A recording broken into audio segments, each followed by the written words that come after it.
घटना चक्र पारिस्थितिकी के पूर्वावलोकन का ये लास्ट वीडियो है और इसमें हम लोग मिसलेनियस से क्वेश्चन देखेंगे।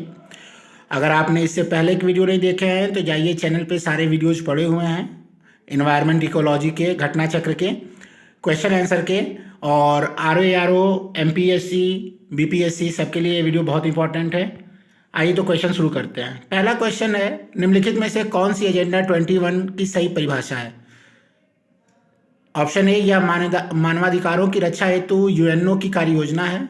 बी, यह नाभिकीय निरस्त्रीकरण पर 21 अध्यायों की पुस्तक है। सी, यह 21वीं सदी में विश्व पर्यावरण संरक्षण हेतु एक कार्य योजना है। और डी, यह एक दक्षिण एशियाई क्षेत्रीय सहयोग संघ की आगामी बैठक में अध्यक्ष के चुनाव होती एजेंडा है। UPPCS प्री 2013 में क्वेश्चन आया था और ये ऑप्शन सी इसका सही है। एजेंडा 21 जो है वो पृथ्वी शिखर सम्मेलन रियो डी जेनेरियो में जो हुआ था 1992 में, उसका मेन सब्जेक्ट था। ठीक है, तो फिर एजेंडा 21 किस क्षेत्र से संबंधित है? फिर वही क्वेश्चन है, उसकी फ्रेजिंग चेंज कर दी गई है। UPRO प्री 2014 में सतत विकास, परमाणु निरस्त्रीकरण, पेटेंट संरक्षण और कृषि संबंधी परिधान, तो सतत विकास इसका सही ऑप्शन है। फिर एजेंडा 21 में कितने समझौते हुए? ये एक महत्वपूर्ण क्वेश्चन है। ये क्वेश्चन पूछा जा सकता है कि भाई एजेंडा 21 में कितने समझौते हुए। देखिए, पूछा भी है PCS प्री 2014 में। ऑप्शन हैं 4, 5, 6, 7, तो 4 समझौते हुए थे। और ये एक 300 पेजों का दस्तावेज है जिसमें 40 अध्याय और 4 वर्ग हैं। ठीक, फिर है, एक मार्क एक्ट भारत में कब लागू किया गया? 1937, 1952, 1957, 1965 में। तो 1937 में एक mark agriculture produce grazing and making act लागू किया गया। फिर है, निम्नलिखित कथनों पर विचार कीजिए। मोटर वाहनों के टायरों और ट्यूबों के लिए भारतीय मानक ब्यूरो का मानक चिन्ह अनिवार्य है। और दूसरा है, एग मार्क खाद्य एवं कृषि संगठन FAO द्वारा जारी एक गुणवत्ता प्रमाणक चिन्ह है। IS के प्री 2017 में क्वेश्चन पूछा गया था। ऑप्शन है only 1, only 2, 1 and 2 both, neither 1 nor 2। तो केवल एक जो है वो सही है, ऑप्शन है, यानी टायरों पे BIS मानक था। ठीक है, फिर नेक्स्ट क्वेश्चन है, रासायनिक आयुध निषेध संगठन OPCW के संदर्भ में निम्नलिखित कथनों पर विचार कीजिए। यह यूरोपियन यूनियन का एक संगठन है जिसे NATO तथा WHO से कार्यकारी संधि है। दूसरा, यह नए शस्त्रों के प्रादुर्भाव को रोकने के लिए रासायनिक उद्योग का अनुवीक्षण करता है। और तीसरा, यह राज्यों को रासायनिक आयुध के खतरे के विरुद्ध सहायता एवं संरक्षण प्रदान करता है। IS प्री 2016 क्वेश्चन है। ऑप्शन है only 1, only 2 and 3, only 1 and 3, 1, 2 and 3 और। तो देखिए 2 और 3 जो है वो इसका सही है। OPCW जो है एक केमिकल वेपन कन्वेंशन है जो 1997 में लागू हुआ था और इसके 193 देश हैं। ठीक है, फिर आइए, अब संस्थान और संगठन का एक क्वेश्चन UPPCS में अवश्य ही पूछा जाता है, चाहे वो RO का एग्जाम हो या अपर PCS का एग्जाम हो। ठीक है, तो इसको हम लोग देखते हैं कि इसके कौन के क्वेश्चन आए हुए हैं। पहला है कि निम्न में से किसे दक्षिण गंगोत्री के नाम से जाना जाता है? तो ऑप्शन से कावेरी नदी का उद्गम स्थल, वह स्थान जहाँ से पेरियार उत्तर की तरफ बहती है, भारत का प्रथम अंटार्कटिक शोध केंद्र और केरल में रॉकेट छोड़ने का केंद्र। तो भारत का प्रथम अंटार्कटिक शोध केंद्र जो है उसे दक्षिणी गंगोत्री के नाम से जाना जाता है। इसके अलावा 2 और हैं, एक मैत्री और एक भारती। ठीक है, फिर है दक्षिण गंगोत्री क्या है? तो अंटार्कटिका में भारतीय शोध केंद्र है।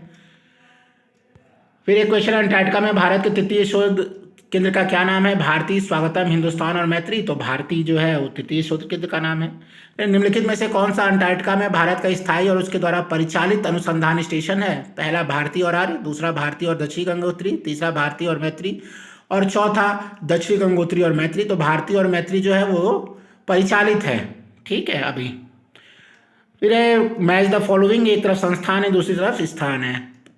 तो पोषण का राष्ट्रीय संस्थान, भारत का वन्यजीव संस्थान, आयुर्वेद का राष्ट्रीय संस्थान और नेशनल इंस्टीट्यूट ऑफ नेचुरोपैथी। दूसरी तरफ पुणे, जयपुर, देहरादून और हैदराबाद। तो देखिए, पोषण का राष्ट्रीय संस्थान तो हैदराबाद में है, राष्ट्रीय पोषण संस्थान हैदराबाद में है। भारत का वन्यजीव संस्थान देहरादून में है।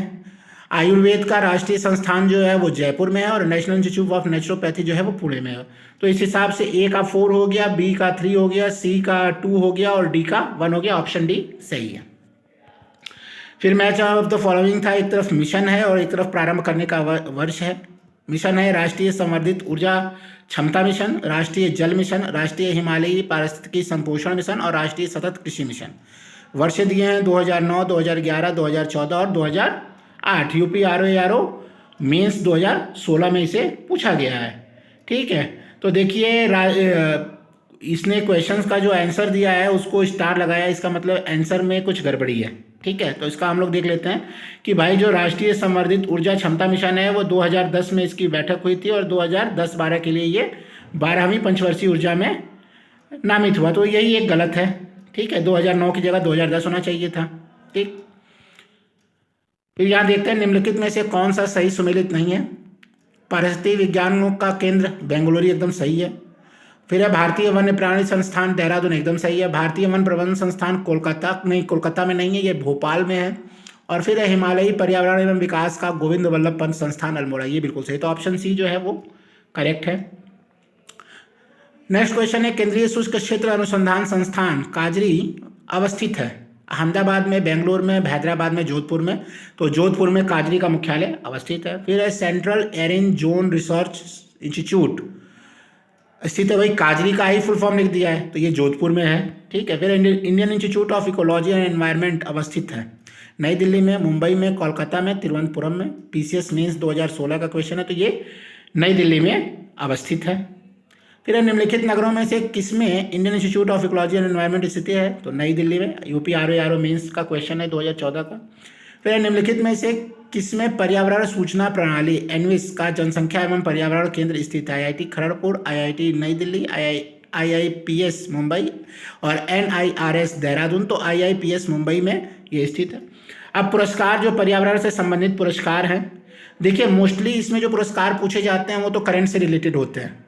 ठीक है, उस वक्त साल के करंट से वो पुरस्कारों को अटैच किया जाता है, लेकिन कुछ ऐसे भी पुरस्कार है जैसे ग्लोबल 500 हो गया, इंदिरा गांधी पर्यावरण पुरस्कार हो गया, जिसकी तिथि पूछ सकती है या जिसका करंट से रिलेट करके पूछा जा सकता है, या कब ये किस वर्ष चालू हुआ था ये पूछा जा सकता है।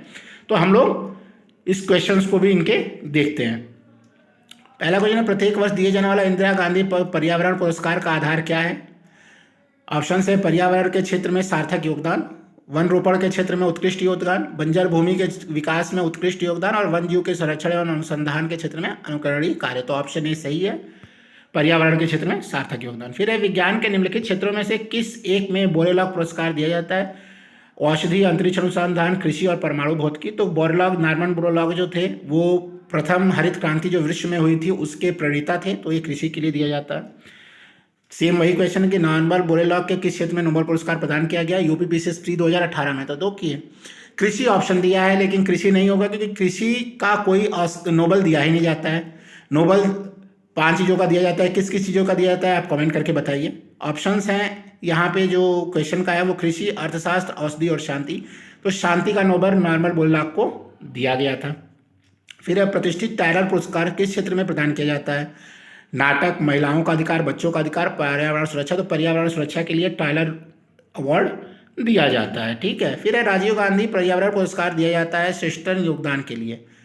ऑप्शन है वनारोपण एवं प्रतिभूमि के संरक्षण, स्वच्छ प्रौद्योगिकी एवं विकास, वन्य जीव संरक्षण और पर्यावरण पर हिंदी पुस्तक के, तो ऑप्शन भी इसका सही है, स्वच्छ प्रौद्योगिकी एवं विकास।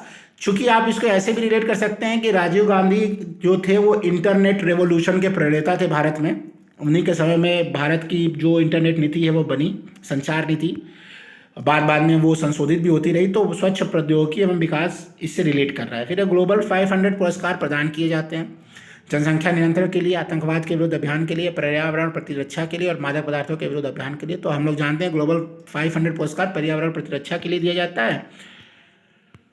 नेक्स्ट क्वेश्चन जो है वो है कि वैश्विक पुरस्कार दिए जाते हैं तो पर्यावरण संरक्षण के लिए दिया जाता है। पीसीएस प्री 2019 में देखिए ये क्वेश्चन आया हुआ है। फिर संयुक्त राष्ट्र के सर्वोच्च पर्यावरण सम्मान चैंपियंस ऑफ अर्थ का 2018 का पुरस्कार किसे सम्मानित किया, तो उस वक्त ये नरेंद्र मोदी को मिला था, तो इसलिए इसको पूछा था। अभी भी अगर किसी को मिलता है तो ये पूछ सकता है। आरओ मेंस 2017 का ये क्वेश्चन है। फिर है दिवस और तिथियाँ। दिवस और तिथियाँ इंपॉर्टेंट है, देखिए यहाँ पे कुछ इंपॉर्टेंट दिवस और तिथियाँ लिखी हुई हैं, अगर आप चाहें तो इसका स्क्रीनशॉट ले सकते हैं।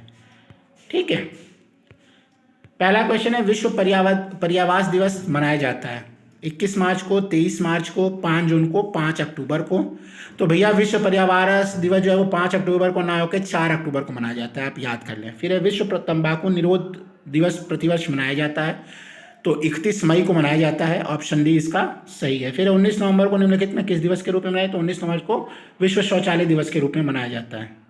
स्वच्छ भारत अभियान चल रहा है तो इसको पूछा भी जा सकता है भैया, यूपीपीसीएस प्री के री एग्जाम 2015 में पूछा गया है। फिर विश्व पर्यावरण दिवस का 2018 का मुख्य विषय क्या था, तो ये हम लोग के लिए रेलिवेंट नहीं है, तो हम लोग इसे छोड़ देंगे। करंट जब मैं कराऊंगा तो उसमें आपको थीम्स कराऊंगा जरूर। फिर है सूची 1 को सूची देश में है। विश्व पर्यावरण दिवस 5 जून को होता है। विश्व वानिकी दिवस जो है वो 21 मार्च को होता है। विश्व पर्यावास दिवस जो होता है वो 4 अक्टूबर को होता है। और विश्व ओजोन दिवस जो होता है वो 16 सितंबर को होता है। तो देखिए इस हिसाब से जो ऑप्शन है वो ऑप्शन डी सही है। अंतर्राष्ट्रीय पृथ्वी दिवस कब मनाया जाता है, तो अंतर्राष्ट्रीय पृथ्वी दिवस 22 अप्रैल को मनाते हैं। भारत के प्रधानमंत्री ने स्वच्छ भारत अभियान आधिकारिक रूप से कब प्रारंभ किया था, 2 अक्टूबर 2014 से स्वच्छ अभियान प्रारंभ हुआ था। उस दिन गांधी जी की जयंती होती है और लाल बहादुर शास्त्री की भी जयंती होती है। फिर निम्नलिखित में से कौन सही सुमेलित है, विश्व पर्यावरण दिवस 5 जून, पृथ्वी दिवस 22 अप्रैल, तंबाकू निषेध दिवस 5 मई, ओजोन दिवस 16 सितंबर। तो तंबाकू निषेध दिवस जो है वो 5 मई को ना होकर 31 मई को होता है, यानी ऑप्शन सी जो है वो करेक्ट आंसर है। फिर निम्न देशों में कौन प्रत्येक मास के अंतिम शनिवार को राष्ट्रीय स्वच्छता दिवस मनाता है, फ्रांस, इटली, सिएरा लियोना और सिंगापुर। तो सिएरा लियोना जो है वो प्रत्येक माह के अंतिम शनिवार को स्वच्छता दिवस मनाता है। अब हम लोग जो कि कुछ टीटी है पर्यावरण से संबंधित विभिन्न तथ्य जो हैं उसको हम लोग देखते हैं और इसके क्वेश्चंस कैसे आते हैं वो हम लोग यहाँ पे देखेंगे। देखिए पहला क्वेश्चन है कि जयपुर के जंतर मंतर को यूनेस्को द्वारा विश्व धरोहर दर्जा दिया गया है। अगस्त 2000 तक का कितने स्थलों तक ये दर्जा प्राप्त होता है, तो ये अब इनरिलेवेंट क्वेश्चन हो सकता है। उस वक्त इसका आंसर जो था वो 28 था। ठीक है। फिर है यूनेस्को की विश्व विरासत सूची में हाल ही में सम्मिलित किया गया, ये भी रेलिवेंट क्वेश्चन है अभी के हिसाब से। फिर निम्नलिखित में कौन सा भारत के लिए राज्य में मौजूदा एकमात्र यूनेस्को का विश्व धरोहर स्थल है। 63 बीपीएससी प्री 2017 बिहार के लिए पूछ रहा है। महाबोधि विहार, नालंदा में बौद्ध मठ, विक्रमशिला मठ का प्राचीन स्थल, शेर शाह सूरी का मकबरा। उपयुक्त में से एक से अधिक, उपयुक्त में से कोई नहीं, तो ऑप्शन ई इसका सही है क्योंकि नालंदा और महाबोधि दोनों हैं। फिर है निम्नलिखित युग्म में कौन एक सुमेलित नहीं है, अपिको आंदोलन पी हेगड़े, चिपको आंदोलन एस.एल. बहुगुणा, नर्मदा बचाओ आंदोलन मेधा पाटकर और शांत घाटी आंदोलन बाबा आमटे। तो बाबा आमटे शांत घाटी आंदोलन से नहीं जुड़े थे, शांत घाटी आंदोलन से जो है वो Salim Ali Birdman of India जुड़े थे, तो ऑप्शन डी सही आंसर है। मेधा पाटकर का नाम किस आंदोलन से जुड़ा हुआ है, तो भैया नर्मदा बचाओ आंदोलन से जुड़ा हुआ है। फिर भारत में रैली फॉर वैली प्रोग्राम का आयोजन निम्न में से किस एक समस्या को उजागर करने के लिए किया गया था, पर्यावरण विकृति, जैव विविधता, विस्थापितों के पुनर्वास की समस्या और कृषि भूमि की क्षति। तो हमें मेरे ख्याल से इसका जैव विविधता जो पर्यावरण विकृति इसका आंसर होना चाहिए। देखते हैं क्या सही है। छठवां का सी, छठवां का यानी विस्थापितों की पुनर्वास समस्या। तो भैया जो पढ़ाता है उससे भी गलत हो सकता है, हम लोग भी कंप्यूटर नहीं है कि सब चीज़ याद रहे। फिर निम्नलिखित में कौन मानव जनित जीवों का एक उदाहरण है, जलतंत्र, घास का मैदान, वर्षावन, फसल भूमि। तो फसल भूमि है, बाकी तो सब प्रकृति प्रदत्त है। फिर है डायनासोर जीवाश्म राष्ट्रीय पार्क की स्थापना किस जिले में की जा रही है, बालाघाट, मंदसौर, धार, मंडला। तो धार में किया जा रहा था, पीसीएस प्री 2010 का क्वेश्चन है। राज्य दिया है, उनके राष्ट्रीय उद्यान दिया है, असम, गुजरात, मध्य प्रदेश, उत्तराखंड। तो और इधर कांजीरंगा, कान्हा, कार्बेट और गिर गुजरात में है, कार्बेट उत्तराखंड में है, मध्य प्रदेश में कान्हा है और असम में कांजीरंगा है। फिर ये पेरियार वन जीव अभ्यारण्य है, तो पेरियार केरल में है जो हाथियों के लिए प्रसिद्ध है, तो ऑप्शन ए सही है। फिर लिख रहा है हरित भारत मिशन के उद्देश्य को सर्वोत्तम रूप से वर्णित क्या करता है। तो देखिए पहला पूछ रहा है कि पर्यावरणीय लाभों एवं लागतों को केंद्र एवं राज्य बजट में सम्मिलित करते हुए एतद द्वारा हरित रेखाकरण ग्रीन अकाउंटिंग को अमल में लाना। दूसरा है कृषि उत्पादन के संवर्धन हेतु द्वितीय हरित क्रांति आरंभ करना जिससे भविष्य में सभी के लिए खाद्य सुरक्षा सुनिश्चित हो। और तीसरा है वन आच्छादन की पुनर्प्राप्ति और संवर्धन करना तथा अनुकूल और न्यूनीकरण के संयुक्त उपायों से जलवायु परिवर्तन प्रत्युत्तर देना।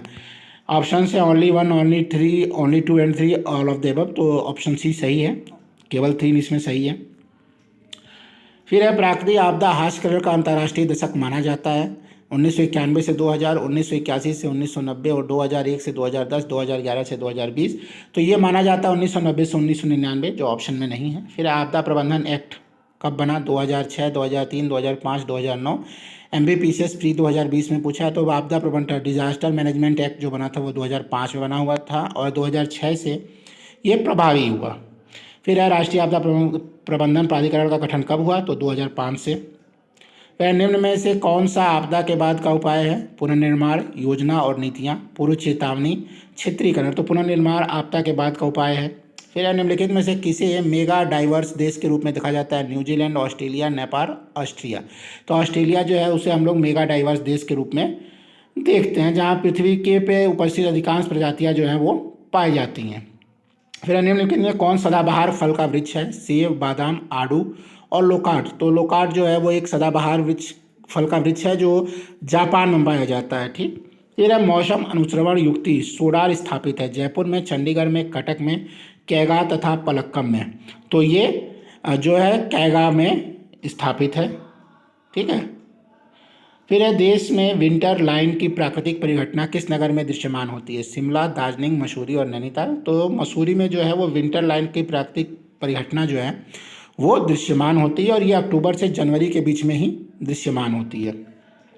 नेक्स्ट क्वेश्चन है, यदि आप ग्रामीण क्षेत्र से होकर गुजरते हैं तो आपको यह देखने को मिल सकता है कि अनेक प्रकार के पक्षी चरने वाले पशुओं भैंसों के पीछे पीछे चलते हैं और उनके घास में चलने से अशांत होने वाले कीटों को पकड़ते हैं।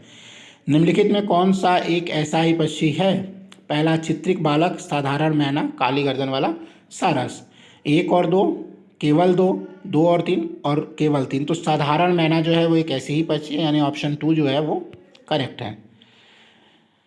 फिर नेक्स्ट क्वेश्चन है कि निम्नलिखित में से किसकी औसत शुद्ध प्राथमिक उत्पादकता सबसे कम है, शीतोष्ण कटिबंधीय वन, उष्ण कटिबंधीय वन, शीतोष्ण कटिबंधीय घासी प्रदेश और उष्ण कटिबंधीय सवाना। पूछ रहा है प्राथमिक उत्पादकता सबसे कम है, ये हमें ध्यान देना है, सबसे ज़्यादा नहीं पूछ रहा है। तो देखो भैया जो ठंडे घास के प्रदेश होते हैं उसकी उत्पादकता सबसे कम होती है, इसलिए ऑप्शन सी सही है।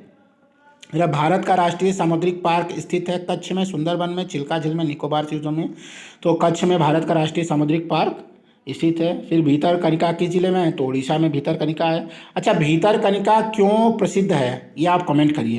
अब मैं बता दे रहा हूँ, ये कछुए के लिए प्रसिद्ध है और कछुए के लिए क्यों प्रसिद्ध है ये बताइए। ठीक है। सूची 1 को सूची 2 से मिलाना है। वन्य जीव अभ्यारण्य और राज्य है नामदफा, बांदीपुर, पेरिया, लामजाओ और इधर कर्नाटक, अरुणाचल प्रदेश, मणिपुर और केरल। तो लामजाओ जो है वो मणिपुर में है, पेरियार जो है वो कर्नाटक में है और केरल में है, बांदीपुर जो है वो कर्नाटक में है और नामदफा जो है वो अरुणाचल प्रदेश में। ठीक है, ऑप्शन ए सही है। विविध तथ्य दिया हुआ है, इसके ऊपर हम लोग क्वेश्चंस देख लेते हैं। एक तरफ दिया है सूची 1 को सूची 2 से मिलाना है। त्वचा का कैंसर, ध्वनि प्रदूषण, वैश्विक तापमान और ओजोन छिद्र, क्लोरोफ्लोरोकार्बन, पराबैंगनी प्रकाश, डेसिबल और कार्बन डाइऑक्साइड। तो देखो ओजोन छिद्र को तो डेसिबल से नापते हैं, ठीक है, यानी ध्वनि प्रदूषण को डेसिबल से नापते हैं, बी का 3 हो गया। और ओजोन छिद्र है वो क्लोरोफ्लोरोकार्बन के वजह से ओजोन का छिद्र बढ़ रहा है। ठीक। और त्वचा का कैंसर जो आपका है वो पराबैंगनिक कारण के कारण हो रहा है और वैश्विक तापमान जो है वो कार्बन डाइऑक्साइड के कारण हो रहा है। ठीक। सेम वही क्वेश्चन फिर से आ गया है तो इसको देखना तो इरेलीवेंट हो गया। फिर उत्तर प्रदेश में प्रथम बायोटेक पार्क कहाँ स्थापित किया गया था, ये बहुत ही रेलिवेंट क्वेश्चन है। देखिए 2005 में, 11 में, 10 में, 8 में, 10 में आया है। आगरा में, इलाहाबाद में, लखनऊ में, वाराणसी में। तो पहला बायोटेक पार्क जो है वो लखनऊ में 2003 में स्थापित किया गया, ये आपको याद रहना चाहिए। फिर सुनामी की उत्पत्ति किसके द्वारा होती है, पृथ्वी की ऊपरी परत सिकुड़ने से, चक्रवातों से, समुद्र के भीतर उत्पन्न होने वाले भूकंप से और ज्वार भाटे से। तो समुद्र के भीतर जब भूकंप आता है तीव्र गति का तो वो सुनामी रहता है, यानी ऑप्शन सी सही है। फिर निम्नलिखित में कौन सा एक भारत का राष्ट्रीय जलीय प्राणी है, पहला खारे पानी का मगर, ऑलिव रिडल टर्टल, गंगा की डॉल्फिन और घड़ियाल। तो गंगा डॉल्फिन जो है भारत की राष्ट्रीय जलीय प्राणी है, इसे 5 अक्टूबर 2009 को राष्ट्रीय जलीय जीव घोषित किया गया था, इसीलिए 5 अक्टूबर को जो है वो डॉल्फिन डे मनाया जाता है। ठीक।